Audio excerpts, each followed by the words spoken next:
नमस्कार, मी तेजल नागरे. सर्व प्रेक्षकांना जय महाराष्ट्र. ग्राउंड झिरो या विशेष कार्यक्रमात सर्वांचं स्वागत.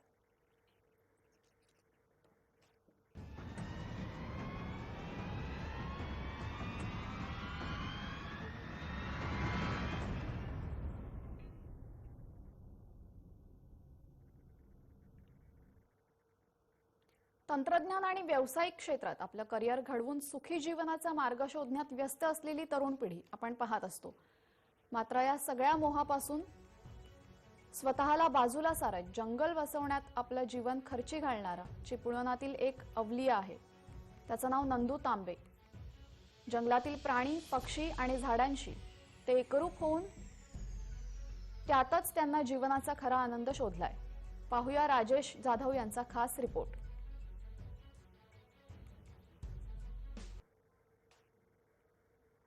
वडिलोपार्जित जंगलाचा विस्तार करून त्याने 43 एकर एवढं भव्य जंगल उभारणाऱ्या नंदू तांबे या तरुणाचं नेमकं जंगल वैभव काय आहे याचा आढावा घेतलाय आमचे चिपळूणचे प्रतिनिधी राजेश जाधव यांनी. कोकण ज्याचा कणी वाया जात नाही असं कोकणाला निसर्गाने भरभरून दिलेला आहे. कोकणातील रत्नागिरी जिल्ह्यातील चिपळूण तालुक्यातील शिरोली गावामध्ये एका तरुणाने 10 ते 12 एकर जंगल सुरुवातीला संवर्धित करण्याचा प्रयत्न केला, जोपासण्याचा प्रयत्न केला आणि आज त्यानं जवळजवळ 43 एकर जंगल तयार केलेलं आहे. त्याचं नाव आहे नंदू तांबे. आज आपण पाहणार आहोत त्याची यशोगाथा. त्याने हे 43 एकर जंगल कसं तयार केलं, कसं संवर्धित केलं, त्या जंगलामधील पशु पक्षी कसे तो पाळतो, त्यांची कशी काळजी घेतोय. चला तर मग जाऊया जंगल सफारीला. हे चांदोली किंवा कोयनातील अभयारण्य नाही, तर ही दृश्य आहेत चिपळूणमधील शिरवली या ग्रामीण भागातल्या मानवनिर्मित जंगलातली. लहानपणापासूनच प्राणी, पक्षी आणि जंगलाची प्रचंड आवड असलेले चंदू तांबे या तरुणाने उच्च शिक्षण घेतलं खरं, मात्र त्याचं मन काही रमेना. काही महिने ॲडव्हेंचर कंपनीत नोकरी केल्यानंतर नंदू तांबे यांनी आपलं गाव गाठलं आणि वडिलोपार्जित जंगल राखून ठेवण्याचा निर्णय घेतला. साधारण 13 एकर जंगलाचा विस्तार करत त्याने 43 एकरवर जंगल वसवलंय. नंदू याच्या या जंगलात वड, पिंपळ, उंबर, रुद्राक्ष, सावर, चिंच, अयन, दक्षिणमुख, काजरा, धूप, चंदनरक्त यासारखे अनेक दुर्मिळ वनस्पती आहेत. शिवाय ईगल, किंगफिशर, आउल्स, इंडियन पट्टा, बिबट्या, काळा वाघ, रानडुक्कर, कोल्हे, खवले मांजर यासारखे दुर्मिळ पक्षी आणि प्राणीही मोठ्या प्रमाणात आहेत.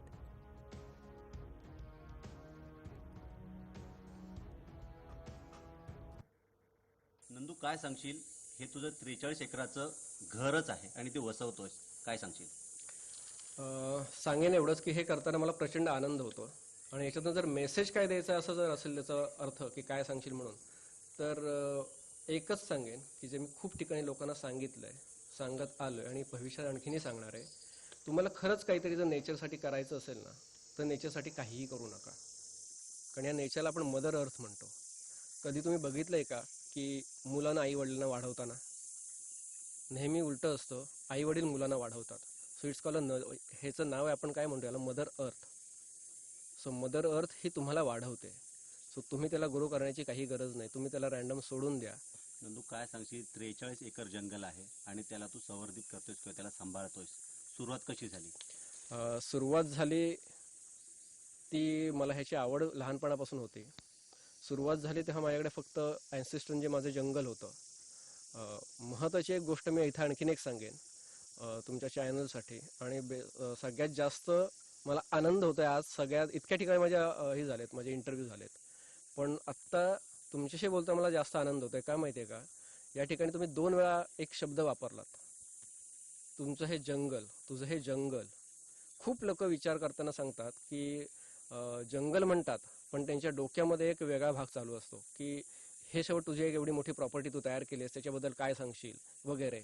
सो मला इथं जास्त आनंद का झाला आहे की 2 वेळा त्याच्यावर जोर देऊन तुम्ही सांगितलं की हे जंगल, जे जंगल म्हणून बघितलं जात आहे, आणि मीही तेच सांगतो की हे माझं जंगल आहे. याच्याकडे मी इतर कुठल्याही नजरेने बघत नाही. हे तयार करत असताना प्रचंड आनंद होतोय. मेहनत घ्यावी लागते, ती मी कधी मोजत नाहीये. आनंद नक्की मिळतोय. जितकं मी जंगल वाढवतोय, जितकं आणखीन त्याच्यामध्ये नवीन नवीन गोष्टी ची लागवड केली जाते, एंडेंजर स्पेशीची लागवड केली जाते, काही पक्ष्यांच्या प्रजाती वाढायला लागल्या आहेत. सो त्यांना एक उत्तम घर मिळणं हीच एक कन्सेप्ट होती. नंदूने उभारलेल्या या जंगलात अभ्यास करण्याजोगे प्राणी पक्षी असल्यामुळे देश विदेशातून पक्षी निरीक्षक, अभ्यासक आणि फोटोग्राफर्स आवर्जून भेट देतात. पक्षी निरीक्षक आणि फोटोग्राफी करण्यासाठी नंदू तांबे यांनी स्वतंत्र व्यवस्था देखील केली आहे. मला सुद्धा पक्षी निरीक्षणाचा बर्ड वॉचिंगचा छंद आहेच आणि बर्ड वॉचिंगचा छंद करता करता मग वेगळ्या ठिकाणचे व्हिडिओ बघता बघता यूट्यूबवर नंदू तांब्यांबद्दल माहिती मिळाली आणि तेव्हाच ठरवलं की इथे एकदा तरी जायचं. आता त्यानिमित्ताने योग आला, मी पहिल्यांदाच इकडे आलो आणि खरंच म्हणजे त्यांनी खूप छान जंगल बसवलेलं आहे. की इतकी मेहनत जंगल बसवण्यासाठी घेणारे खूप म्हणजे जवळपास आता तसे राहिलेलेच नाहीयेत. या जंगलातून पर्यटनाच्या माध्यमातून पैसे कमावण्याची संधी असली तरीही नंदू याने हे जंगल केवळ पक्षी निरीक्षक, अभ्यासक आणि अभ्यासकांसाठी प्राधान्याने खुलं ठेवलंय आणि त्यासाठी ते काही दर सुद्धा आकारतात.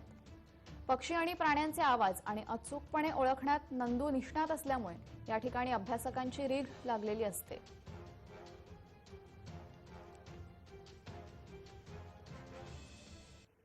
पण नंदू तांबे यांचा अनुभव, त्यांचा असलेला अभ्यास आणि त्यांनी राखलेलं जंगल हे अतिशय सुंदर आहे. इथे बर्डिंग अतिशय छान प्रकारे केली जाते आणि त्याची माहिती अतिशय सुंदर प्रकारे दिली जाते. त्याच्यामुळे संपूर्ण महाराष्ट्र आम्ही देशभर फिरत असतो, पण इथलं बर्ड सेंच्युरी जी आहे ते अतिशय सुंदर आणि चांगली आहे. कोणकोणते पक्षी तुम्ही पाहिलेत? याच्यामध्ये तसे बरेच पक्षी आहेत, जवळजवळ 242 प्रकारचे पक्षी यांच्याकडे आहेत, पण त्यातल्या आता 15-20 पीसेस आम्ही जवळजवळ पाहिलेले आहेत. आता नंदूने राखलेल्या या जंगलात 700 वर्षांपूर्वीची देखील झाडे पाहायला मिळतात. घराच्या आजूबाजूला असलेल्या या जंगलांमुळे इथलं वातावरण नेहमीच आल्हाददायक असतं. त्यामुळे मे महिन्याच्या इतक्या उकाड्यातही नंदूच्या या जंगलात फिरताना घामाचा एक थेंबही येत नाही. तुम्ही खरंच जर निसर्गप्रेमी असाल आणि निसर्गातील विविध पैलू तुम्हाला जाणून घ्यायचे असतील तर तुम्ही नंदू याने राखलेल्या जंगलाची सफर एकदा तरी करायला हवी.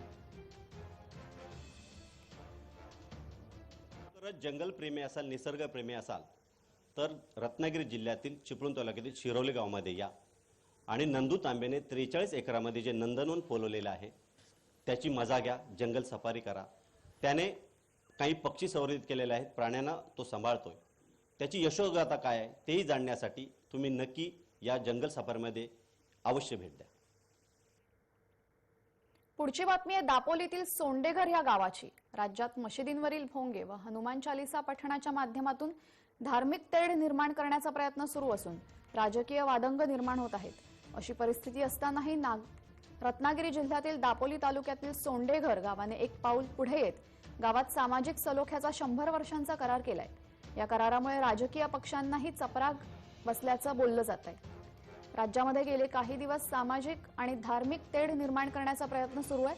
मात्र याचा आपल्या गावावर कोणताही परिणाम होऊ द्यायचा नाही असा दृढ निश्चय सोंडेघर गावाने केलाय.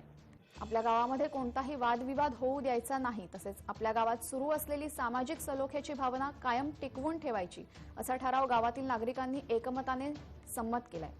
या ठरावावर हिंदू, मुस्लिम, बौद्ध या तीनही धर्मातील लोकांनी सह्या केल्या असून यासाठी दापोलीचे पोलीस निरीक्षक विवेक अहिरे व पालगड बीडचे बीट आमदार विकास पवार यांचं मोलाचं सहकार्य गावकऱ्यांना लाभलंय.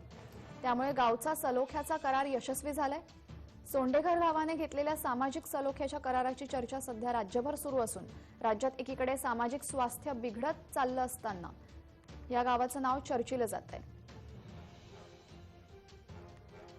या माध्यमातून सर्वधर्म समभाव आणि ऐक्याचं प्रतीक सामाजिक सलोखा दाखवून दिला आहे.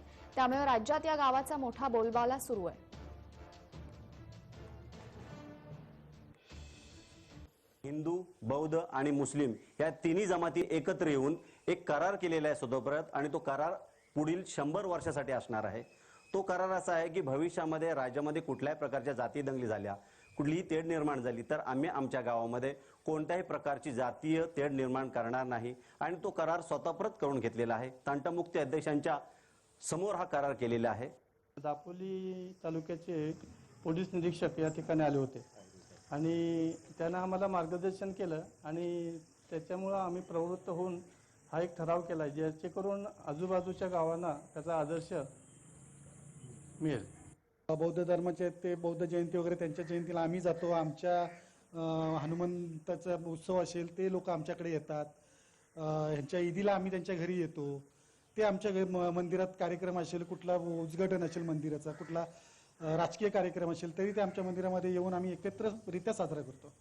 गावातील सर्व हिंदू, मुस्लिम, बौद्ध, शीख जितके समाजाचे लोक आहेत या सर्व समाजाच्या लोकांनी आपसामध्ये सामंजस्याने 100 वर्षाचा करार केला आहे की देशात, भारतात, महाराष्ट्रामध्ये कुठलाही तणाव निर्माण झाला तरी आम्ही आमच्या गावामध्ये कुठल्याही प्रकारचा जातीय सलोखा बिघडू देणार नाही, अशा पद्धतीने त्यांनी तो करार केला आहे. त्यांचा हा करार खरोखर कौतुकास्पद आहे. ग्राउंड झिरोमध्ये अजूनही बातम्यांचा आढावा घ्यायचा आहे, पण एका ब्रेक नंतर.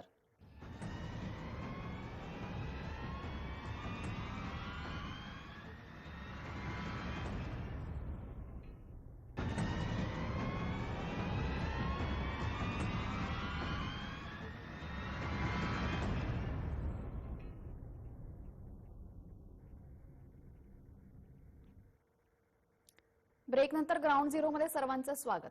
पुढची बातमी आहे आराध्य दैवत विठ्ठलाच्या वारीबद्दल. संपूर्ण महाराष्ट्राचा आराध्य दैवत विठ्ठलाची यंदाची वारी, आषाढी वारी, ही कोरोनानंतरच्या रेकॉर्ड ब्रेक गर्दीची असेल असा दावा सोलापूरचे पालकमंत्री दत्तात्रय भरणे यांनी सोलापुरात केलाय. ते शुक्रवारी सोलापुरात आषाढी यात्रेच्या संदर्भात आयोजित बैठकीनंतर पत्रकारांशी बोलत होते. कोरोनाच्या 2 वर्षांच्या खंडानंतर 2022 या यंदाच्या वर्षी पंढरपूरची आषाढी वारी पुन्हा एकदा सुरू होणार आहे. गेली 2 वर्ष कोरोनामुळे विविध प्रकारची बंधनं या सोहळ्यावर आली होती. कधी एसटीने तर कधी वेगळ्या पद्धतीने संतांच्या पालख्या पंढरपुरात दाखल झाल्या होत्या. मात्र आता कोरोनाची सर्व बंधने रद्द केल्यामुळे चंद्रभागेच्या वाळवंटात महाराष्ट्राच्या कानाकोपऱ्यातून वैष्णवभाव एकत्र येणार आहेत. आषाढी एकादशीचा सोहळा सर्व वारकऱ्यांना चालत पंढरपूरला जाऊन अनुभवता येणार आहे. त्यामुळे यंदा मोठ्या उत्साहात आषाढी वारी संपन्न होणार आहे. त्यामुळे वारकऱ्यांमध्येही मोठ्या उत्साहाचं वातावरण दिसून येत आहे. जगद्गुरू संत तुकाराम महाराजांची पालखी येत्या 20 जूनला पंढरीकडे प्रस्थान करणार आहे. देहू संस्थानाने या संदर्भात घोषणा केली असून ही घोषणा होताच वारकऱ्यांनी जल्लोष केला. यंदाच्या पालखी सोहळ्यात एकूण 329 दिंड्या सहभागी होणार आहेत. ही पालखी 2 ठिकाणी मुक्कामी असणार आहे. त्यात पुणे आणि इंदापूर या 2 ठिकाणांचा समावेश आहे. कोरोनाचे निर्बंध यंदा शिथिल केल्याने दोन्ही पालख्या अतिशय उत्साहात संपन्न होणार आहेत. दोन्ही पालख्यांच्या प्रस्थानाच्या तारखा जाहीर झाल्याने वारकरी बांधव तयारीला लागलेत. गेल्या वर्षी अत्यंत मोजक्या व्यक्तींच्या उपस्थितीत आणि शिवनेरी बसच्या माध्यमातून पालखी निघाल्या होत्या. यंदा मात्र अनादी काळापासून परंपरेप्रमाणे वारी संपन्न होणार आहेत.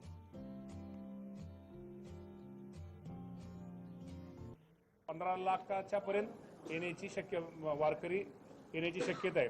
त्यामुळे त्या वारकऱ्यांची कुठेही गैरसोय होऊ नये. सोलापूर जिल्ह्यामध्ये आल्यानंतर किंवा पंढरपूरमध्ये त्यांना सर्वांना त्यांची संपूर्ण काळजी, त्यांचं पोलीस डिपार्टमेंट असेल, आरोग्य डिपार्टमेंट असेल किंवा आपल्या सगळ्याच विभागाचे सगळे प्रशासकीय अधिकारी तुमचे तिथले हे असतील, या सर्वांनी योग्य ती काळजी घेतली पाहिजे. पुढची बातमी आहे संत्र्यांच्या उत्पादनाबाबत. विदर्भाचा कॅलिफोर्निया म्हणून समजला जाणारा अमरावतीच्या वरुड, मोर्शी, चांदूर बाजार तसेच धामणगाव तालुक्यातला संत्रा उत्पादक शेतकरी पुन्हा एकदा संकटात सापडलाय. आंबट गोड चवीसाठी या भागात संत्रा जगप्रसिद्ध आहे. मात्र वाढत्या उन्हामुळे संत्र्याचा अंबिया बहार आलाच नाही, तर काही भागात गळून पडतोय. अमरावती जिल्ह्यात जवळपास 69,000 हेक्टरवर संत्रा लागवड केली जाते. यापैकी 40,000 हेक्टरवर आंबिया बहर आहे.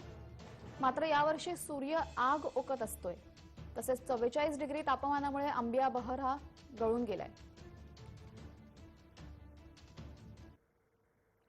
आमचे अमरावतीचे प्रतिनिधी छगन जाधव यांनी घेतलेला आढावा पाहूयात.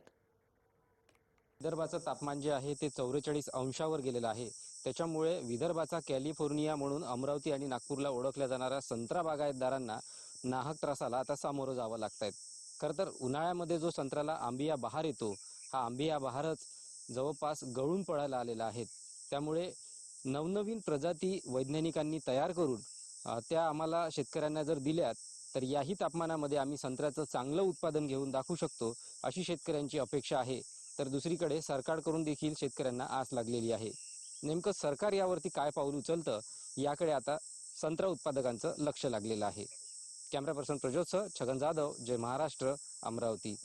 संत्राच नाही टिकून राहिले झाडावर अतिउष्णता मानामुळं आणि लोड शेटिंग लाईन आम्हाला फार कमी मिळते.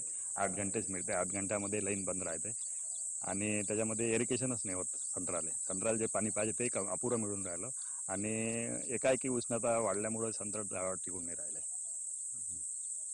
सध्याचं संत्रा झाडावर काही दिसतच नाही, पूर्णच गळून पडल्यासारखे झालंय. मागील 3 वर्ष अगोदर संत्रा होता तो मी तोडला.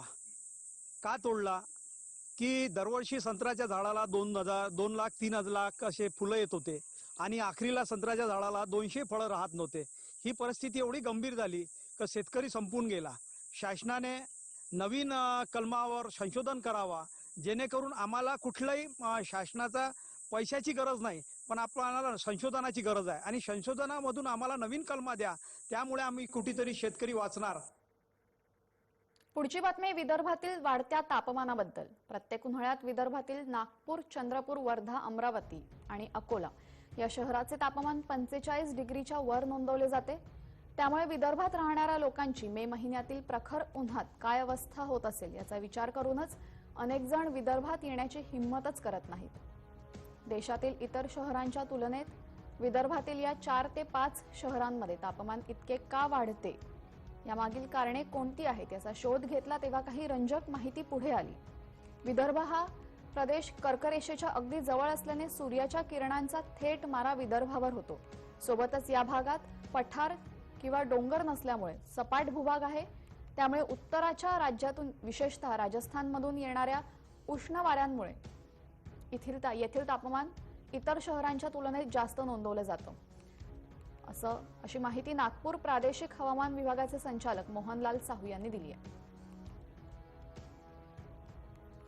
पहली चीज तो ये होता है कि एंटी साइक्लोनिक जो मूवमेंट होता है वहाँ पर नॉर्थ इंडिया में, उसके एंटी साइक्लोनिक सर्कुलेशन के कारण में नॉर्थ वेस्टर्ली जो विंड है, मतलब राजस्थान की तरफ से गर्म हवाएं आती है जो शुष्क और ड्राई होती है और हॉट होता है.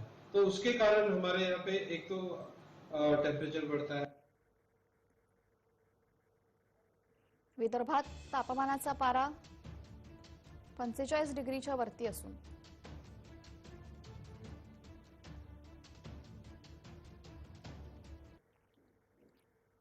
पुढची बातमी वाढतं तापमान आणि हवामान बदलाबाबत. राज्यातील काही जिल्ह्यात तापमानाचा पारा वाढला असताना दुसरीकडे पावसानं हजेरी लावली आहे. राज्यातील काही भागात पाऊस झाल्याने नागरिकांना उष्णतेपासून दिलासा मिळालाय. मुंबई आणि परिसरात साधारणतः गेल्या आठवड्याभरापासून कमाल तापमान सरासरीप्रमाणेच आहे. बंगालच्या उपसागरात आलेल्या चक्रीवादळामुळे मुंबई आणि परिसरात गुरुवारी ढगाळ वातावरण होते. पुढील काही दिवस असंच वातावरण राहण्याची शक्यता हवामान विभागाने वर्तवली आहे. बंगालच्या उपसागरात आसानी चक्रीवादळ क्षमताच कमी दाबाचे पट्टे तयार झालेत. परिणामी नैऋत्य मोसमी वाऱ्याच्या वाट सुकर झाली असून अंदमान आणि बंगालच्या उपसागरात मोसमी वारे हे 15 मे रोजीच दाखल होणार असा अंदाज हवामान विभागाने गुरुवारी वर्तवला. दरवर्षी नैऋत्य मोसमी वारे अंदमानात 18 ते 20 मे या कालावधीत दाखल होतात. यंदा मात्र अनुकूल स्थितीमुळे हे वारे 5 दिवस आधीच येण्याची शक्यता आहे.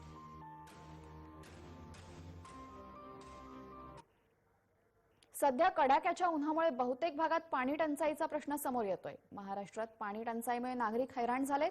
नागरिकांना रणरणत्या उन्हात पाण्यासाठी मोठी कसरत करावी लागते.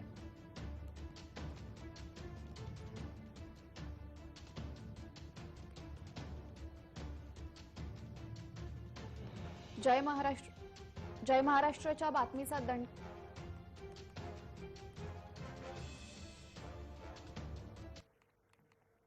पुढची बातमी जय महाराष्ट्राच्या बातमीच्या दणक्याबाबत. जय महाराष्ट्राच्या बातमीचा दणका पालघर जिल्ह्यात बसला असून पालघरमध्ये आता टँकरने पाणी पुरवठा व्हायला सुरुवात झाली आहे.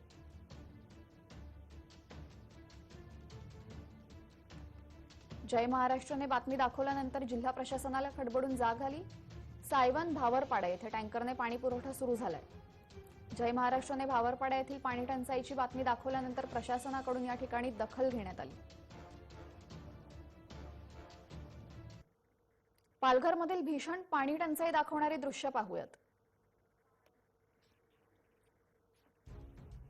पालघर या ठिकाणी पाण्यासाठी लोकांना कसरत करावी लागत होती.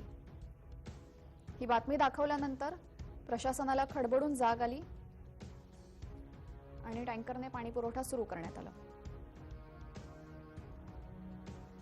विनंती आहे की त्यांना वर्षानुवर्ष माहीत आहे की सावन भावरपाड्याला दरवर्षी पाण्याचं भीषण टंचाई असते आणि त्यांना दरवेळेस सांगावं लागतं, ग्रामपंचायतला पत्र लिहावं लागतं की पाणी आटलं म्हणून तुम्ही टँकरची काहीतरी व्यवस्था करा म्हणून, परंतु तसं काही होत नाही आहे आणि दरवेळेस सांगावं लागतं.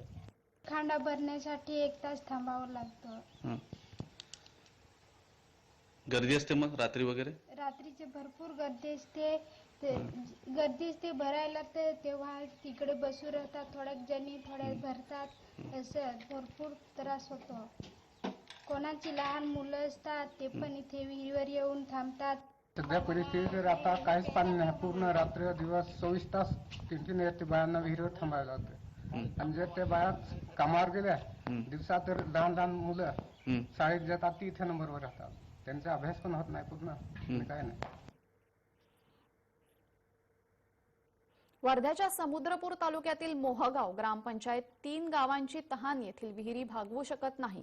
दररोज नागरिकांना पाण्यासाठी करावी लागणारी पायपीट मे महिन्यात वाढली आहे. दरवर्षी विहिरी अधिग्रहणाच्या माध्यमातून या गावाला पाणी दिलं जातं.